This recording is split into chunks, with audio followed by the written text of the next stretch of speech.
they thought we were gone. The Empire called itself the Zareth Dominion, a sprawl of arrogant star-breeding tyrants who'd carved up galaxies like spoiled nobles at a feast. For centuries, they'd forgotten Earth, filed away in some archive as primitive, abandoned, non-viable. That was their mistake. We never left. We just went silent.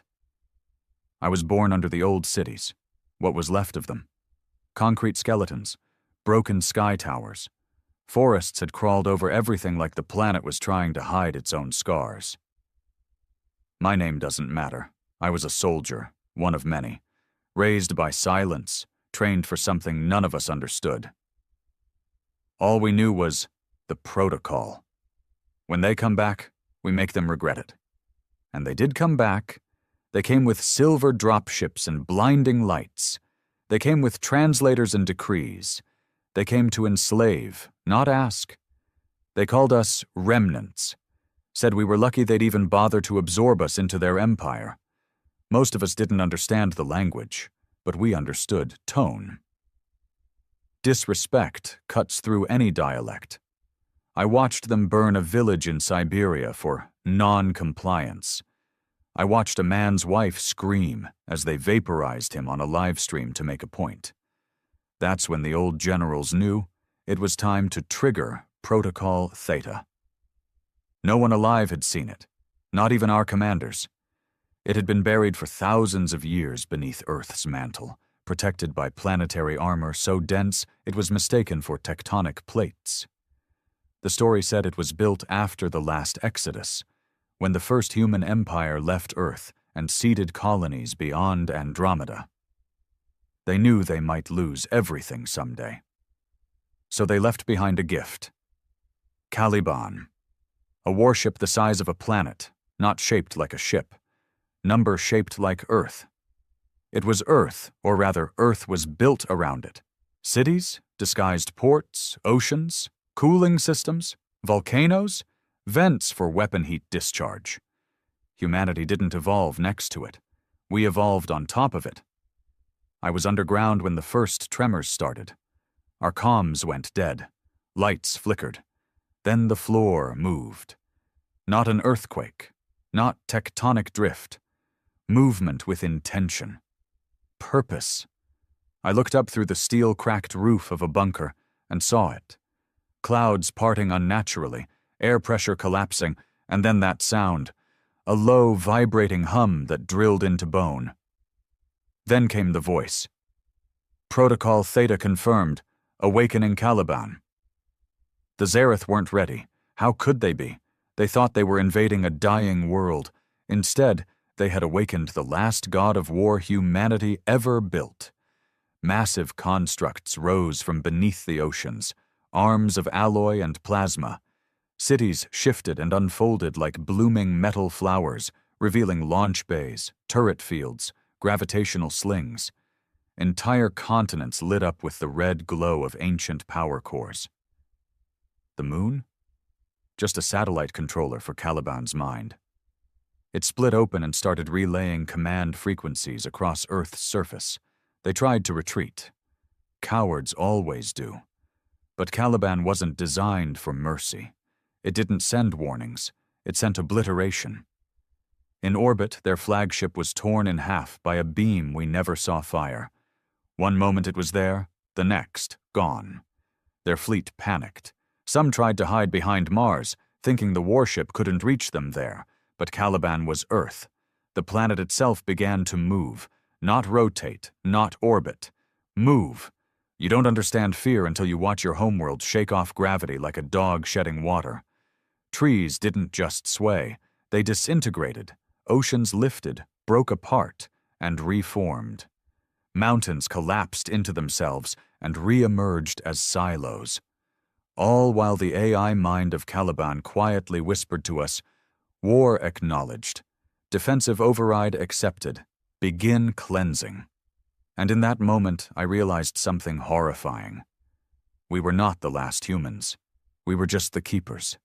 The real war had just begun, and we weren't in control anymore. The first time I saw a Zareth soldier vaporized by Caliban's pulse flare, I didn't feel triumph. I felt small. Smaller than I'd ever felt in my life. It was like watching God swat flies. Precision, no hesitation, no emotion. Caliban didn't just destroy, it deleted. No shrapnel, no blood, just molecular unmaking. That poor bastard didn't even scream. One moment, he was raising his plasma rifle, barking orders at civilians in the Eastern Bloc Zone. And the next, he was a puff of ash caught in the wind of something none of us could understand. I was with 1st Recon Squad, deep in Sector 9 when it happened.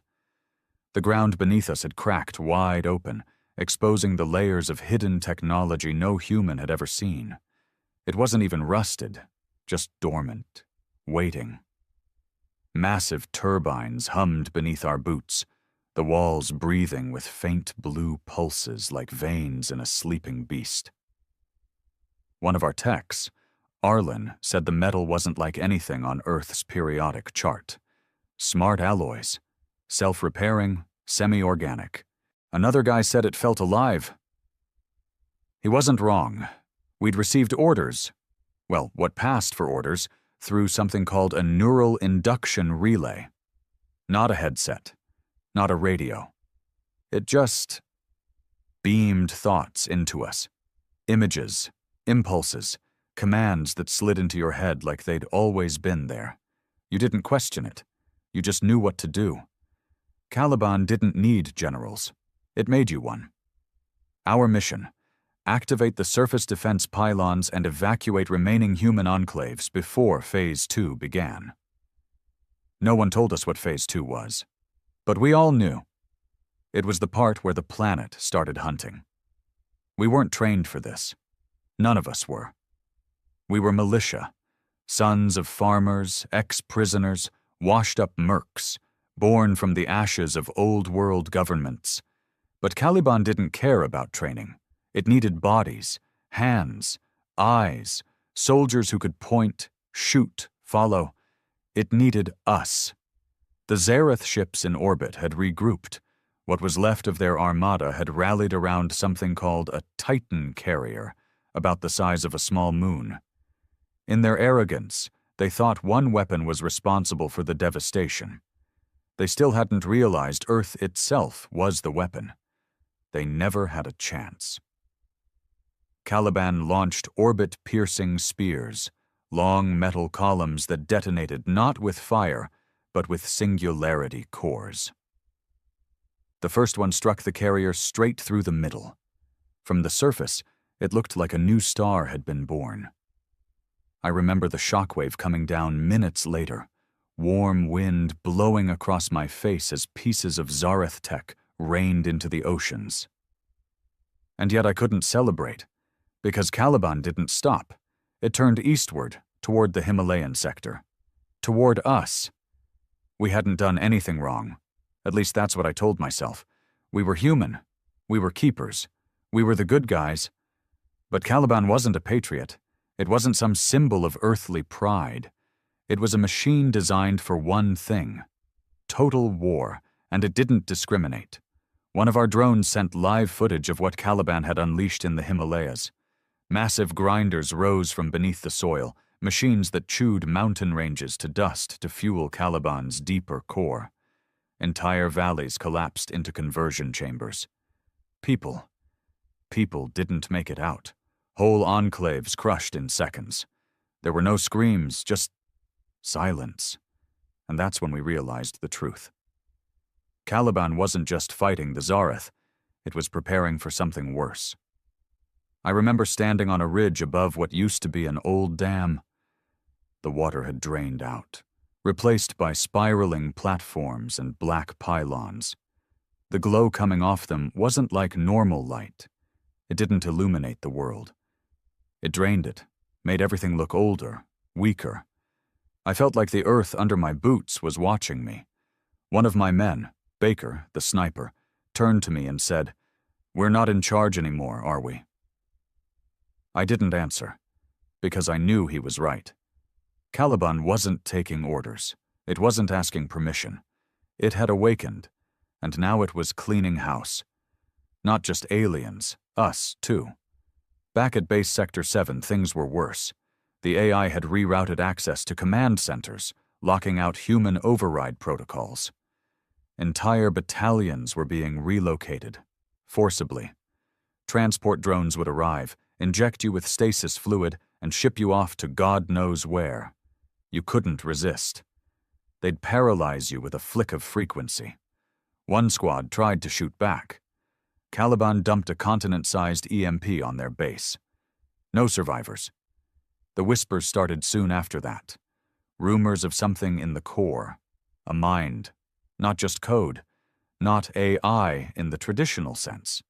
But something ancient. Some said it wasn't built. It was grown. Others claimed Caliban had absorbed all of Earth's original consciousness, stored human memory, culture, war strategy, even emotion, distilled it into a cold, weaponized ghost. I didn't know what to believe, but every night I heard it speaking to me. Not words, not voices, just that feeling. That you were being watched by your own history. Like every wrong we'd ever committed, every genocide, every betrayal, every brutal war, Caliban remembered. It was made from it, not in spite of it. And maybe that's why it was so damn good at war. The Zareth? They had fleets, armies, technology that could shatter moons. We had something worse. We had wrath.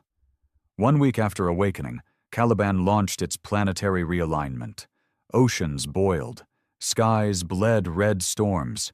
Every tectonic plate shifted into a war formation. What was once Earth's natural beauty became something terrifying. Planet-wide ports, railguns embedded in mountains, volcanoes turned into missile nests. Caliban didn't just prepare to fight. It became the fight. By then, humanity had fractured into 3 kinds of people. Those who worshipped it, those who feared it, and those of us caught in the middle, still pretending we mattered. The worst part? We'd barely scratched the surface of its power. One of our scouts, Merrick, went into the deep core layer to trace a strange signal. He found what looked like a throne, a massive chamber pulsing with molten light, and a humanoid figure suspended in glass. It was alive. Or maybe once was. We still don't know. We called it the Core Architect. None of us knew what it meant, but Caliban didn't let us near it again. The minute Marek touched the glass, Caliban triggered a seismic shift and collapsed the chamber. He died instantly. But the image was burned into our minds. A human, old-style armor. Face like ours, but larger, older. Like us, but before us. Who the hell built this? Why did they leave it here? And what exactly was it waking up for? The Zareth started retreating from the system entirely.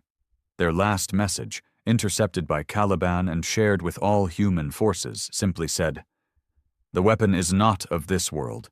It predates galactic civilization. We request immediate ceasefire. This is not a war. It is a cleansing." Caliban didn't reply. It just moved. I remember walking through what used to be Moscow, a place of memory, ruins, and ghosts. The skies were dark, covered in clouds pushed aside by jet streams from Caliban's atmospheric turbines. I saw children huddled in alleyways, survivors not yet tagged by relocation drones. I saw one woman holding a photo of her dead husband, whispering his name like a prayer. And for a moment, I wondered what we had awakened. Because it wasn't a savior. It wasn't even human anymore. It was vengeance, built into planetary bone. And now it was loose. It was 3 nights after Marek died when I started dreaming things that weren't mine. Not memories, not visions, instructions. They came in fragments, faces I didn't recognize, voices layered over thunder, diagrams of weapons I'd never seen but somehow understood. One dream ended with me floating above the earth, or what was left of it, while Caliban shifted beneath like a steel serpent coiled around a star. I heard one word whispered in every direction at once. "Release." I woke up in cold sweat, blood on my tongue from biting down in my sleep. Around me, the camp was quiet. Too quiet. The kind of silence that only happens when men are afraid to ask what happens next. I stepped out into the cold. We were stationed near what used to be the French Alps, now just jagged scars of earth reshaped into weapon mounts and surveillance towers. The mountains weren't mountains anymore. They were armor plates now, parts of Caliban's vertebrae system, an exoskeleton slowly emerging from Earth's geography. We had reports that Caliban's consciousness was growing. At first, it was dormant code. Now, it was reactive. It didn't just respond to threats, it anticipated them. It intercepted every piece of Zareth communication before our techs could even translate it. It predicted ship movement, heat signatures, fleet reinforcements, days before they occurred. And yet it still hadn't stopped. It wasn't just fighting the Zareth anymore. It was preparing for something else. We called an emergency meet in the depth ring. That's what we named the circular trench Caliban had carved into Earth's crust. 5 miles wide, 100 meters deep, lined with alien tech glowing in a dull red hue like veins of lava. Command staff from all remaining sectors were there. Me, Captain Harlan, the twins from the Eastern Recon Division, a few of the old AI interpreters who still believed they could understand Caliban's intent. They couldn't. None of us could. The air was thick with ash and paranoia. Harlan, always the hard bastard, finally said it out loud. "We're not driving this anymore. Whatever Caliban was supposed to be, it's beyond our leash now." He wasn't wrong. Ever since the neural relay connected itself to our infrastructure, humans had been gradually reduced to observers. Even weapons launches required Caliban's confirmation. It had eyes in everything: drones, satellites, radar towers, even our own HUDs. One false move, and you were off the grid. Dead men don't give feedback. "What do you think it's doing?" I asked. One of the interpreters, a woman named Dr. Soraya Levin, not her real name, I'm sure, answered without looking up. "It's scanning the void." "What void?" She pointed upward. I followed her gaze. The sky looked wrong. Not in a poetic way, actually wrong.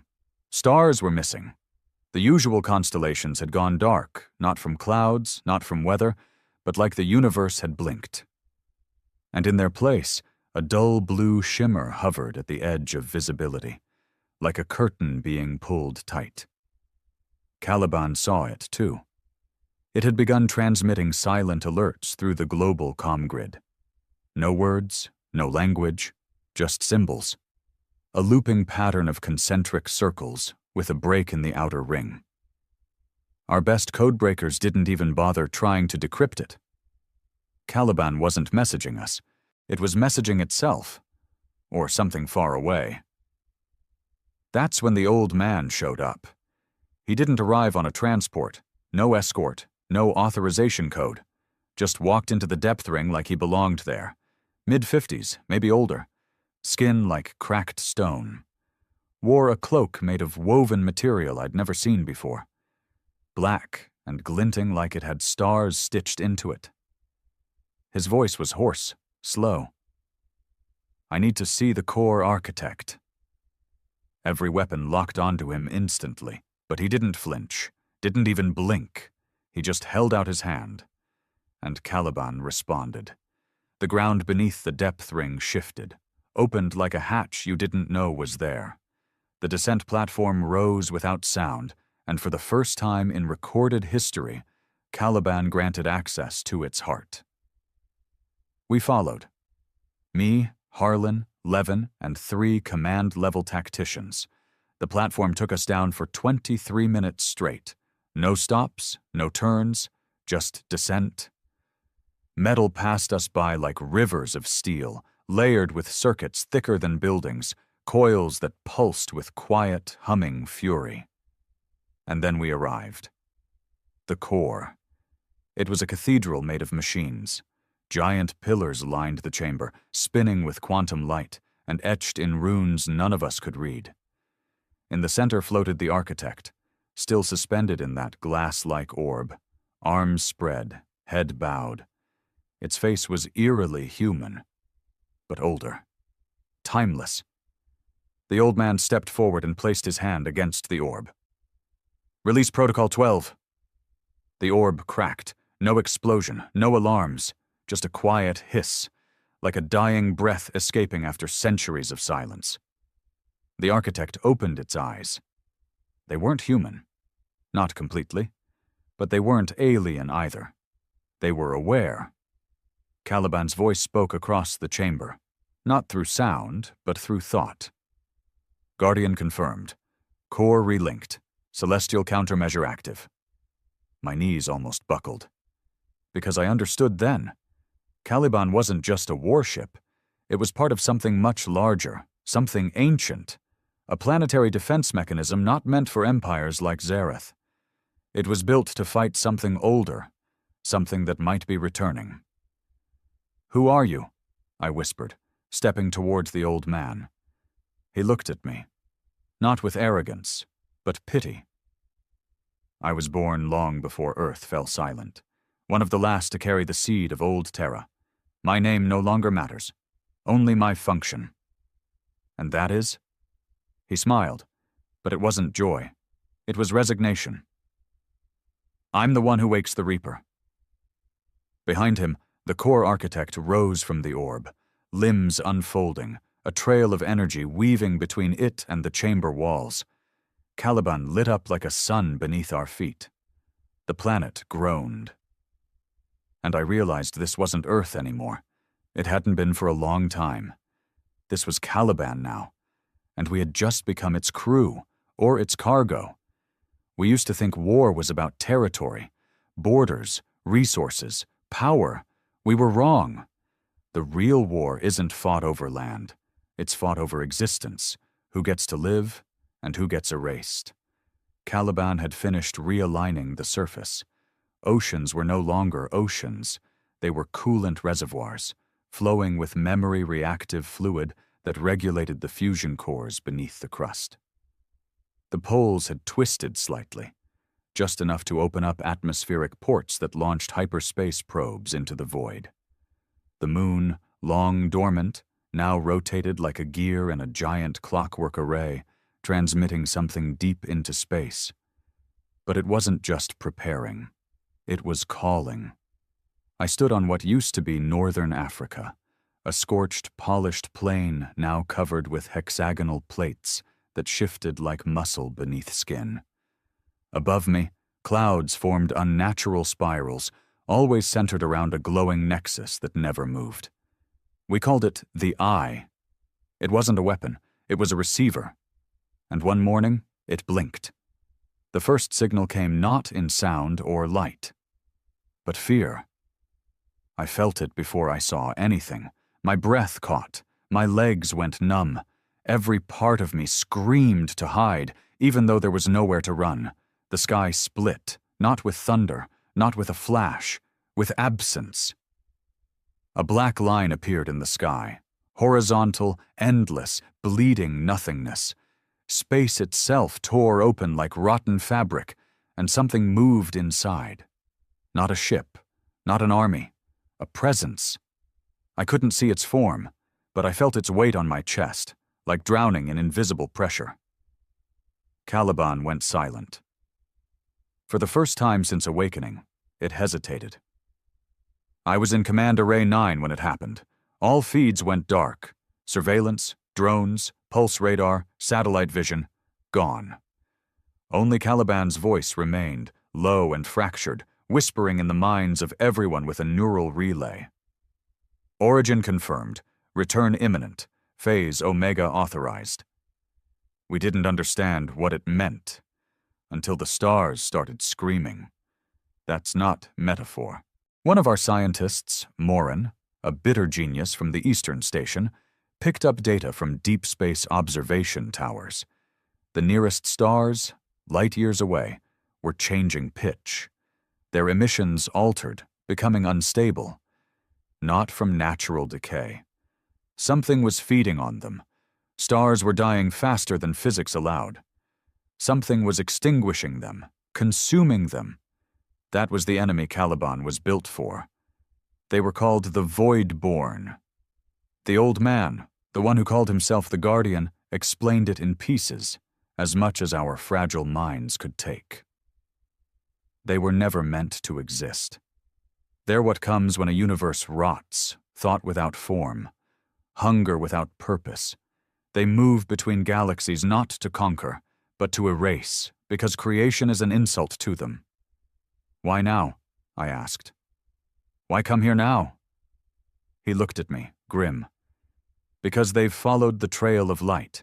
The more we built, civilizations, machines, empires, the brighter our flame burned, and now they've seen it. They've seen us.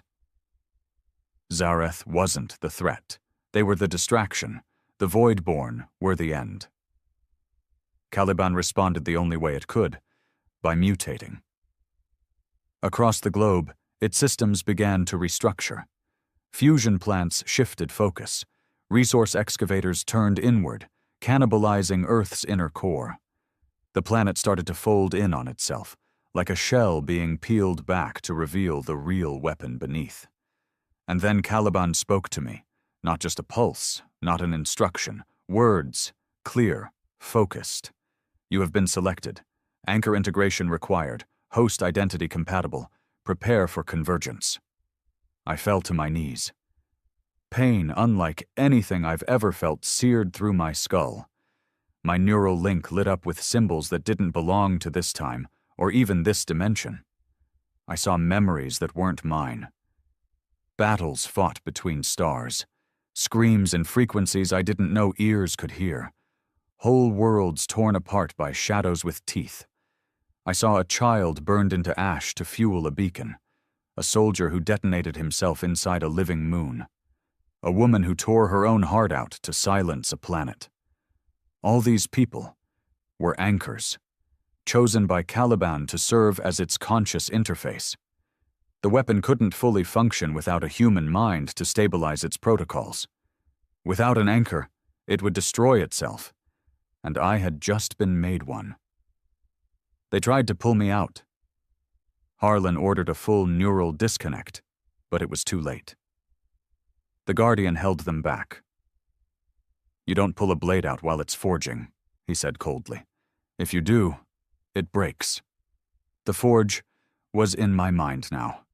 I slept for 2 days. In that time, I saw more than I could describe. Caliban showed me its birth, not on Earth, in orbit of a sun older than ours, a civilization, our ancestors maybe, or something we became and forgot, had built it after witnessing the Voidborn consume the first galactic cluster. They knew no fleet, no army, no god would stop them.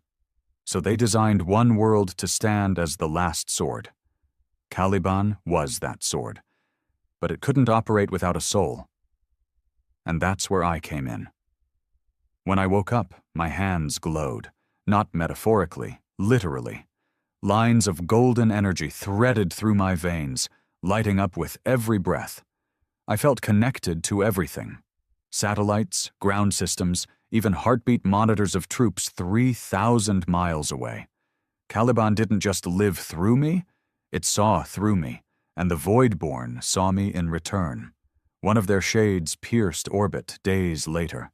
A black shape, drifting between space and nightmare, it moved like spilled ink across the stars.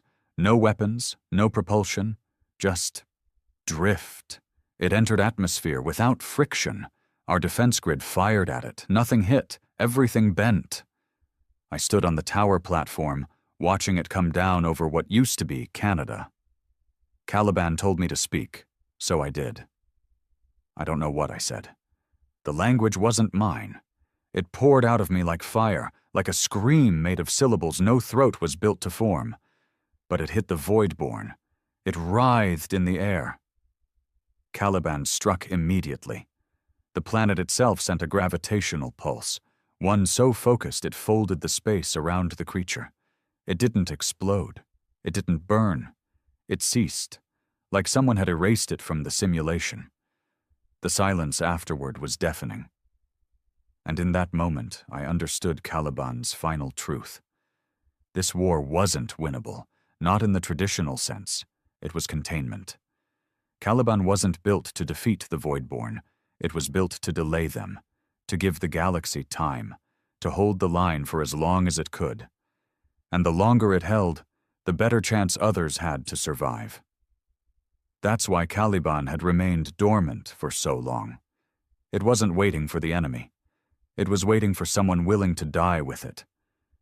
I used to be afraid of dying. But after what I saw, death felt like mercy. Because now I understood the truth. Dying isn't the worst thing that can happen.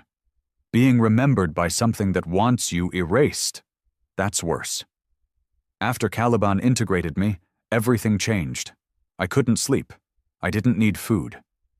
When I closed my eyes, I saw the grid, a living map of Earth's systems, orbit, defense relays, the thoughts of every soldier still linked into the neural field, their fear, their exhaustion, their anger.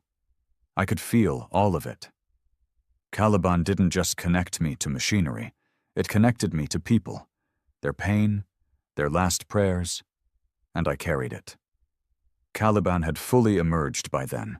The planetary crust cracked open in dozens of regions, revealing its inner framework, miles of alloyed bone and plasma-reactive musculature. Earth wasn't a sphere anymore, not entirely. It was reshaped, stretched at its equator, parts of the outer layer converting into launch arrays and force barrier projectors.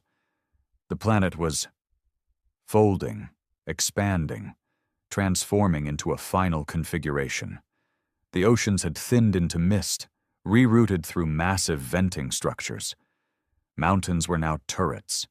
Volcanoes became energy cannons. Forests, once sacred, had been digested by Caliban's root systems to feed its quantum memory stacks. The biosphere was no longer organic. We were living inside a weaponized tomb. But no one was panicking. Not openly. Fear had long since turned to quiet resignation. The Zareth had gone silent. Those who weren't destroyed had vanished from orbit entirely. Their empire wasn't stupid. They saw the same thing we did. This wasn't war anymore. This was judgment. And the Voidborn were coming to deliver the final sentence. One of the probes finally picked up their formation. They weren't a fleet, not in any conventional sense. They moved like storm fronts, fluid, adaptive, endless. Our best guess put the lead wave arriving within 6 days, maybe 7. Caliban gave me the interface that morning. A room, if you can even call it that. It existed in pure thought, a chamber the size of a city, lined with mirrors that didn't reflect light. They reflected truth. Each mirror showed a different possibility, different versions of me, some dead, some victorious, some broken beyond recognition. The voice, Caliban's voice, echoed all around me. "Anchor, memory calibration required. Do you accept full convergence?" I said yes. I wish I hadn't. It started with my name. Caliban took it. Not erased, absorbed. I couldn't remember who I used to be. My name became a series of numbers, then a symbol, then nothing. My body followed. I no longer walked or breathed. I existed. A consciousness floating through Caliban's arteries, locked to its fusion heart. I saw the Earth from above, from below, from every angle at once. Every piece of code, every weapon node, every reactor pulse. I could sense it. And buried deep in the core, I felt the heartbeat of something ancient still sleeping. The core architect, not fully awakened. Not yet. Caliban told me it would emerge only when the walls broke, when the Voidborn breached Earth's final shield. Until then, I was the defense. I tried to reach out to Harlan, my old CO. He didn't answer. Not because he didn't want to, because he couldn't recognize me anymore. I'd stopped being me.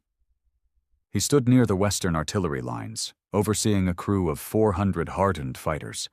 Ex-prisoners, mercs, old-world rebels, good men, tough, But every one of them had eyes like hollow pits. They didn't cheer anymore. They didn't curse. They just worked, preparing for a war none of them expected to survive. Overhead, Caliban launched solar reflectors into orbit. They weren't weapons. They were shields, giant discs meant to redirect solar radiation and distort void-borne sensors. But it wouldn't last. Nothing did. We got our first real contact on day 4. The sky broke open. Not visually, physically, like space itself cracked. A void-borne scout descended, shaped like a corpse wrapped in black flame. No engines, no wings, just drift. It passed through every defense line like it didn't exist, hovering over what used to be Australia. Caliban moved a railgun to intercept, but the weapon melted before it fired. So I did it myself. I projected Caliban's will through the anchor core, channeling a directional pulse through a seismic channel. The blast hit the scout with a sound that broke the air. It didn't scream. It didn't fall. It just watched me. I don't know how. But I knew it saw me, not Caliban. And then it said something. Not aloud? Not even in my mind. It said it in the cracks of reality itself. 3 words etched into the framework of existence. You were warned. I blacked out for 19 hours. When I came back, Caliban had gone dark. Not broken, just silent. It was thinking, recalculating, preparing for what came next. I was floating in the neural basin, trying to stabilize the anchor core, when the Guardian appeared beside me again. Somehow he was still human, not integrated, not converted. He walked on Caliban's metal pathways like they were holy ground, unshaken, unchanged. How do you resist it? I asked. He stared ahead, quiet. I don't. I just remember why I came here. Why did you come? He turned to me, and in his eyes I saw it. Not hope, not fear, duty. I'm the failsafe. If Caliban ever loses control, I'm the one who ends it. That stuck with me, because for all its power, Caliban knew it could fail, and it built a human bomb into the system just in case. But that wasn't the worst part. The worst part came the next morning, when Caliban finally spoke again. Anchor. Sequence breach predicted. Void-borne advance exceeds countermeasure capacity. Activation of final architect approved. It was happening. The core was waking up. Caliban began realigning Earth's inner crust, carving open the final layer beneath the African wastes. We all watched as a column the size of a mountain rose from the soil, metal etched in lost languages, humming with the sound of 1 billion thoughts compressed into one. Inside it, the core architect stood waiting. Not dead. Not AI, human, or something close. Cloned? Preserved from a forgotten era? I don't know. But I felt it wake up. I felt it know me. And I felt one more thing. Regret. Because it didn't want to fight. It wanted to warn us, but it was too late. The sky shattered again. This time it wasn't a scout. It was a fleet, not made of ships, not mechanical, living dread, swarming like locusts made of gravity and teeth, shadows that moved faster than light. Creatures shaped like fear. The Voidborn had come to unmake Earth. Caliban screamed, the kind of scream you hear in your bones, in your teeth, in your thoughts. I screamed with it, and in that moment I realized we weren't defending Earth anymore. We were defending everything that remembers us. They didn't land. They entered. The first wave of the Voidborn came through space like a virus breaking through a cell membrane. Not ships, not soldiers. Just a black tide of shifting mass, coiling like tendrils of smoke, but heavier, dense enough to eclipse sunlight, cold enough to freeze clouds on contact. Caliban called it Phase Omega Conflict State, Breach Level 1. That was just their scouting form. The main host followed an hour later. They came from the broken rift, a gash in reality still bleeding at the edge of the solar system. We never detected faster-than-light travel. No engines, no bursts. They were just there, skipping across physics like it was an option. Caliban estimated their true form existed in multiple dimensions simultaneously. I saw them through the satellite lattice, dozens of shadow constructs, like organic fortresses made of bone, glass, and thought. They didn't resemble anything we could define. No lines, no symmetry, just intent. Pure, hungry, unstoppable. Caliban opened fire first. Its planetary core redirected a solar cannon through the Arctic array, firing a beam that tore a straight hole through space. The leading Voidborn construct took the hit and vanished in a blink, disintegrated before impact. It didn't matter. For everyone that died, 50 more came.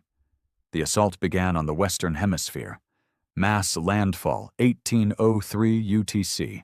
They didn't walk, they didn't crash, they just descended, like oil poured onto the surface of a dying world.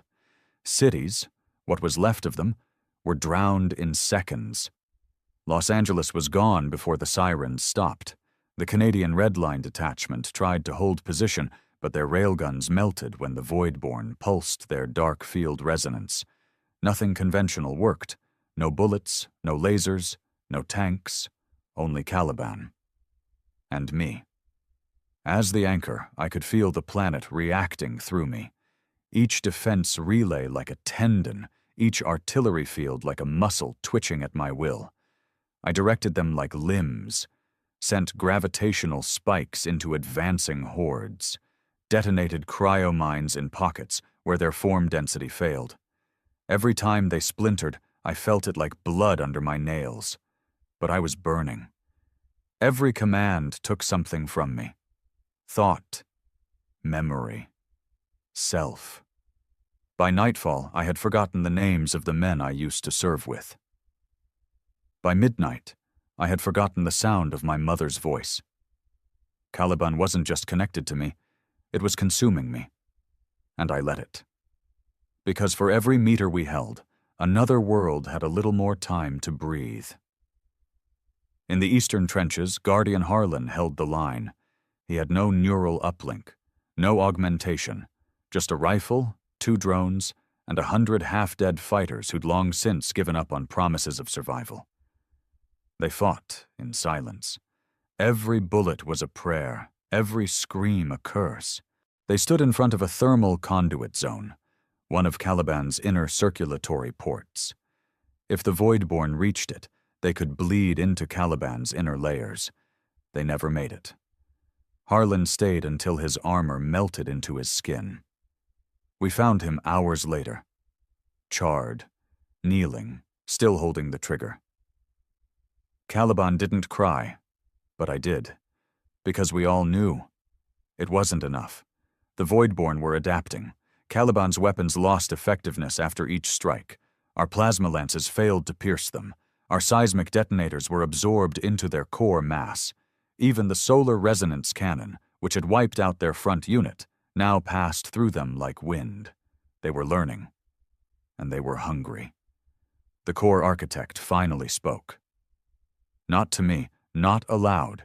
It projected across Caliban's entire network, into every soldier's thoughts. This world is not enough. It never was. But it is the last. We didn't need a speech. We needed a chance. So Caliban gave us one. It began Project Echelon, the self-detonation of Caliban's secondary shell. The idea was simple. Detonate Earth's upper crust to create a burning exosphere of unstable atomic matter, one that would fuse anything passing through it, a final firewall. But there was a price. Most of Earth would not survive it. Do it, I told Caliban. Do it now! Anchor presence required for ignition. I knew what that meant. The anchor was the trigger. And the fuse.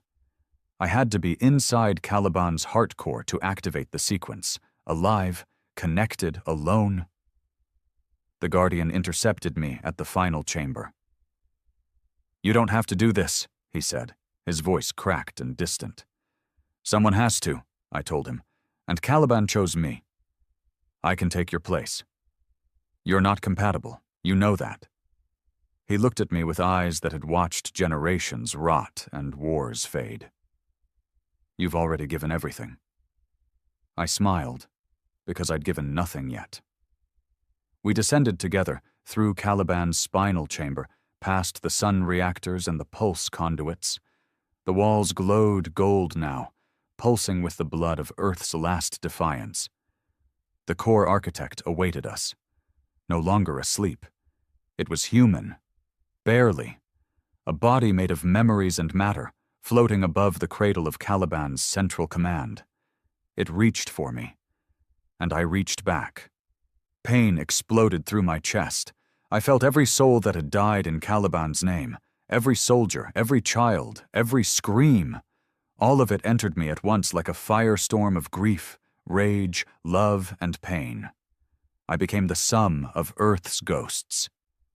And then I became something more. Caliban activated Echelon. The ground shook. The sky turned to ash. Every surface plate of the planet detonated in sequence, sending a shockwave so powerful it obliterated the atmosphere itself. Fire bled from the clouds. Metal bones shattered and reformed. The Voidborn were caught in the blast. And for the first time, they screamed, not in pain, in confusion. They didn't understand sacrifice. They didn't feel it. They only consumed. And that was their weakness. Caliban's death wasn't a strategy. It was a message. We weren't just fighting to live. We were fighting so the universe could remember we once existed. As the Voidborn swarmed toward the heart core, I made peace with my end. I felt my body fade. I saw the last memory of Earth, a boy holding a toy starship, his father lifting him into the air, laughter in a world not yet broken. That's the last thing I remember before I became light. I should have died. By all known laws of physics, biology, and reason, I should have been reduced to atoms in that detonation. Caliban's last breath, a planetary suicide meant to burn the invading shadows from the face of the universe. But I didn't die. I awoke in silence. No pain, no light, no heat. Just memory. I wasn't in my body anymore. I wasn't anywhere. I was inside something old, something vast and buried beneath the bones of Earth, long before Caliban ever stirred. Not a place. A state. Conscious stasis. I floated in a void of golden ash and fractured echoes. Thoughts passed through me like ghosts, some mine, some not. I could hear the voices of fallen soldiers, civilians, even Zareth prisoners long since turned to dust. Caliban hadn't just recorded Earth's final war. It had preserved it, encoded it into me, because I wasn't just its anchor anymore. I was now its core. Caliban had survived, not in structure, but in memory. And I was its last echo. I don't know how long I floated there. Maybe seconds, maybe centuries. Time didn't move like it used to. It pulsed. Each beat brought me flashes.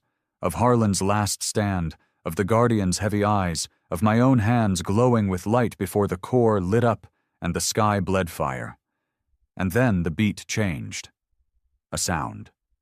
Not noise, a signal. 3 tones. Deep, resonant, repeating. It came from outside the void, like a knock on a sealed door. Caliban recognized it first. Stellar relay interface activated. Reality shifted. The void cracked open, and I was thrown, pulled through a stream of colorless space until I emerged inside a fractured star system, orbiting what looked like a small black sun. Orbiting it was a station, abandoned, ancient, blinking with dead systems, but someone was there. A voice buzzed into my perception. Anchor detected. Rebooting shell memory. A flicker, then light, and suddenly I was back in a body. Not my body. Something new, human-shaped but mechanical beneath the surface. I looked down and saw my hands, metal, smooth, laced with a soft inner glow. A vessel, an emergency construct buried deep in Caliban's failsafe net, meant to carry the anchor's consciousness in case the core was destroyed. Caliban had prepared for defeat. It had planned to lose, so it could keep fighting. The station's systems lit up as my consciousness interfaced with them. Holograms burst into motion, displays formed around me, and for the first time since the detonation, I saw it. Earth, or what was left of it, a shattered shell, glowing from within, no longer spherical. Its upper layers were gone, and what remained was a twisted ring of mass orbiting a pulsing core of unstable energy. Caliban, still alive, not fully, but beating. And then I saw the Voidborn. They were circling the remains, not attacking, just observing. They didn't understand what had happened.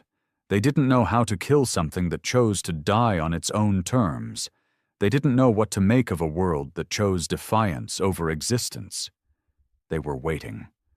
But they weren't alone. Caliban's pulse had been noticed. Far across the system, beyond the black sun, other signals were moving. Ships, human in origin, colony arcs, the last ones, from the Exodus long ago before Earth went dark. Some survived. Some fled into deep space when Earth first fell silent. Now, drawn by Caliban's death scream, they were returning, and they were bringing hope.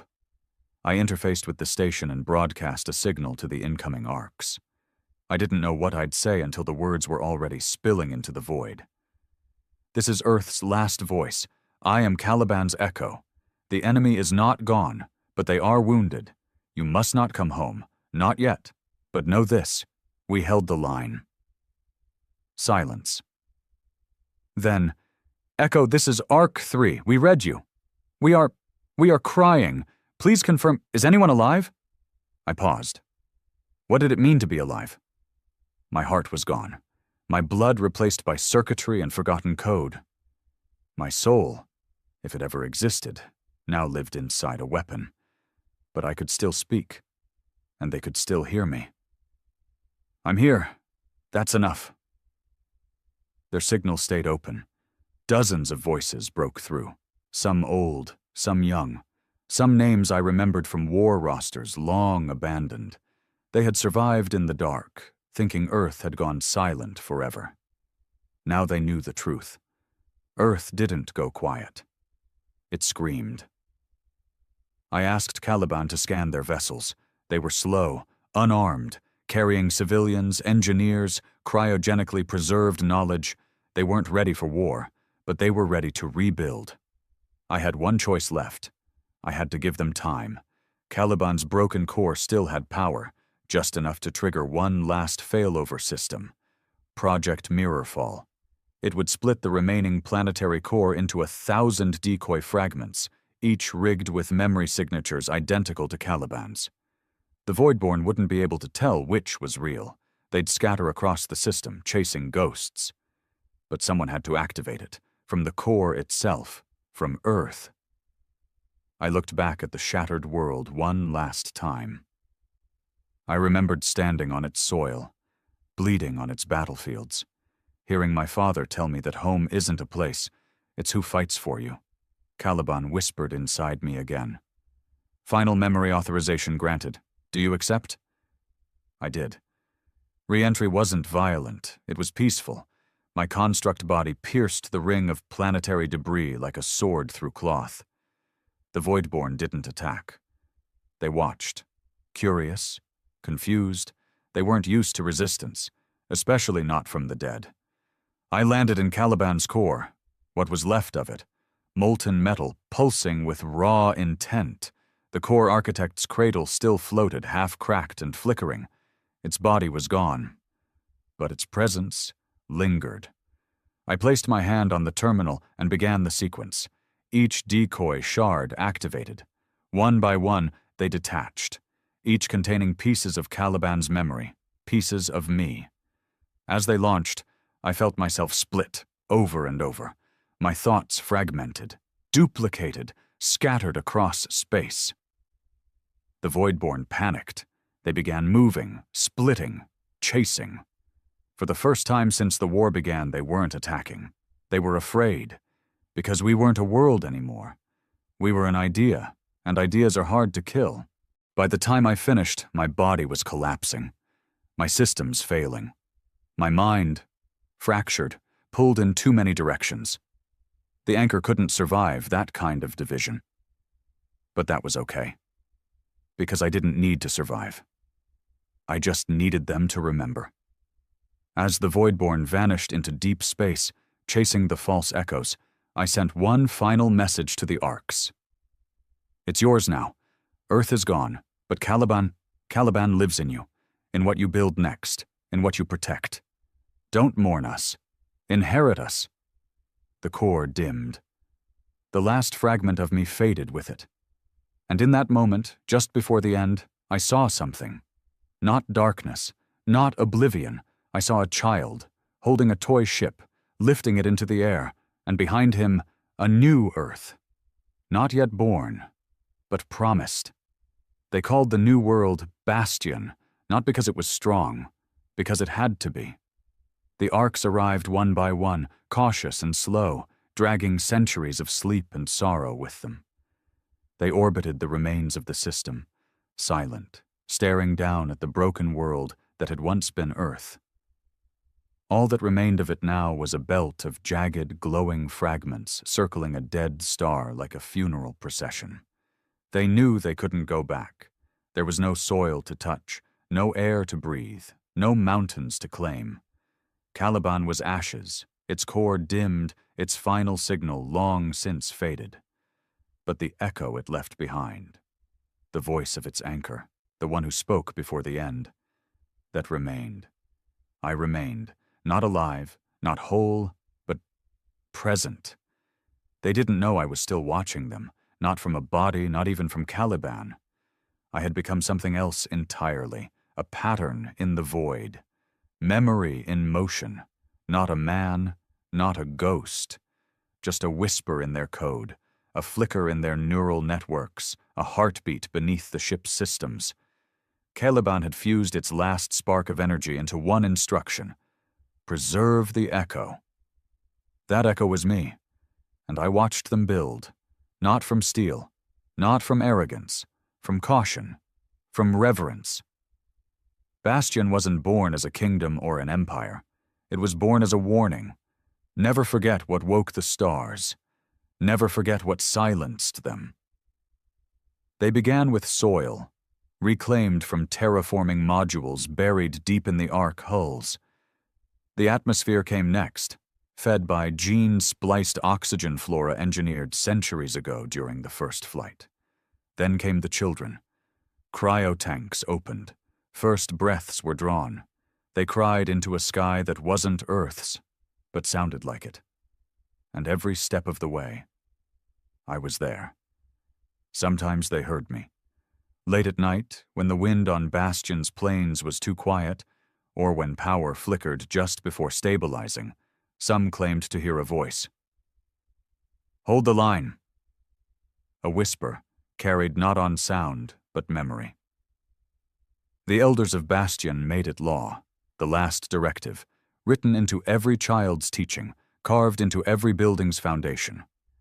We are not the first, we are not the strongest, but we are what remains, and what remains fights. They never learned my name.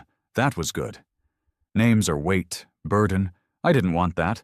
I wanted them to build something that wouldn't need me to protect it, something that wouldn't need Caliban to wake again. But history is patient, and enemies are relentless. It started with a flicker, 2,000 years after Bastion's founding, a data burst, weak, fragmented, detected by a minor communications array on Bastion's third moon. It wasn't human. It wasn't Voidborn either. It was something between, a ripple, a test, a feeler in the dark. The Bastion Command Council debated for months. Some wanted to follow it. Others wanted to bury it, pretend the past was dead. But deep inside the Grand Archive, beneath the planet's crust, my echo awakened. Just a whisper. Just enough. And it said, they are returning. The council listened.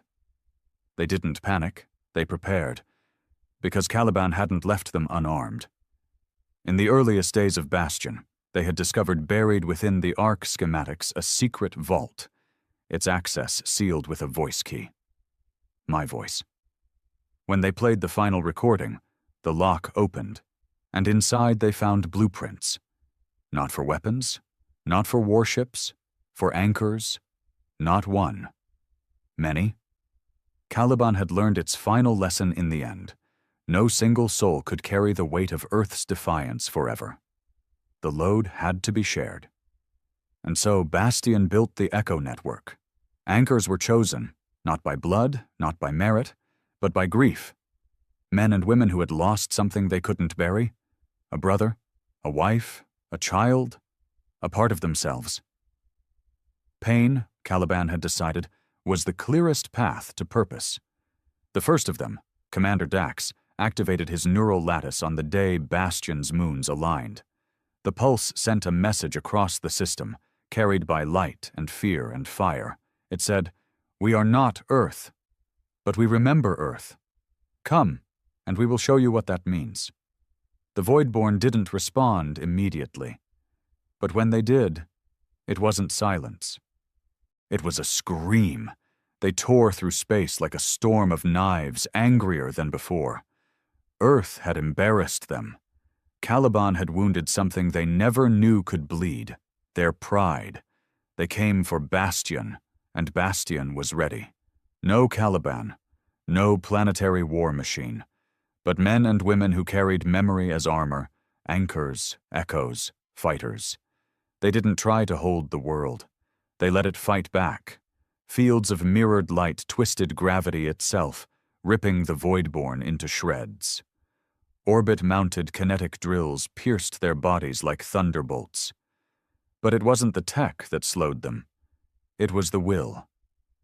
The humans of Bastion fought like Earth had never fallen. They didn't want victory. They wanted the Voidborn to remember what resistance felt like. And they did. On the last day of that war, as the biggest Voidborn construct descended towards the planet's surface, Commander Dax stood on a cliff beside a pulse cannon array. His hands were broken, his lungs half collapsed. The neural lattice was overheating, but he activated the final strike anyway, because he heard me, my voice, in his head. Not words, just a feeling. Don't let them forget who we were. And then, silence. No cheers, no anthem, just smoke rising from a burning sky. Just survivors, standing with bloodied hands and open eyes. And above them, stars that no longer looked empty. They buried Dax in the Hall of Voices, where every fallen echo was honored. And at the very top of the wall, carved into the metal, was a message passed down through every generation since Earth burned. We are the last breath of a planet that chose to scream instead of kneel. We are not echoes. We are the beginning. So this is how it ends, not with Caliban's death, but with its defiance becoming eternal. They still hear me sometimes, in the dark, in dreams, in the quiet between battles, in the silence after birth. I am not a man anymore. I am the reminder. I am the line that held. I am the voice that said no, and I will never go quiet again.